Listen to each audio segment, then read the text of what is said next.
مولا موسی کاظم علیہ السلام کا فرمان ذیشان ہے اللہم صلی علی محمد وعلی محمد. خوش بحال ان شیعوں کے لیے جو غیبت کے زمانے میں ہماری محبت سے متمسک ہے. بار بار یہ فکرہ، ہمارے دشمنوں سے برات رکھتے ہیں، وہ ہم سے ہیں، ہم ان سے ہیں. یہ حسین منی وانا من حسین کی منزل ہے. وہ عصمت کبریٰ کی بات ہے، اور یہاں پر امام اور ماموم کا جو رشتہ ہے، فرمایا وہ ہم سے اور ہم ان سے. اگر تم ہماری محبت سے متمسک ہو اور ہمارے دشمنوں سے برات رکھتے ہو دل میں. بہت غور کیجئے گا اس بات پر.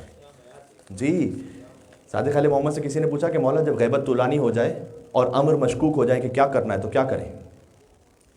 کوئی ایک بات کہہ رہا ہے، کوئی دوسری بات کہہ رہا ہے، کوئی ایک فلسفہ کوئی دوسرا فلسفہ، کوئی ایک نیریٹو کوئی دوسرا نیریٹو، کیا کریں؟ امام نے کہا احب من کنت تحب ابغض من کنت تبغض. اسی سے محبت کرتے رہو جن سے کر رہے تھے، انہی سے بغض رکھتے رہو جن سے رکھ رہے تھے.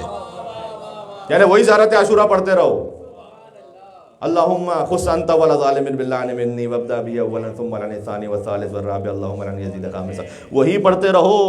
امام نے کہا انہی سے محبت رکھو جن سے کر رہے تھے، انہی سے بغض رکھو جن سے رکھ رہے تھے. جب آپ مجلس امام حسین میں آتے ہیں نا، اس حب کی خاطر، اور آتا ہے اہل بیت سے بغض کی خاطر، یہ آپ امام زمانہ کا انتظار کر رہے ہوتے ہیں. بات واضح.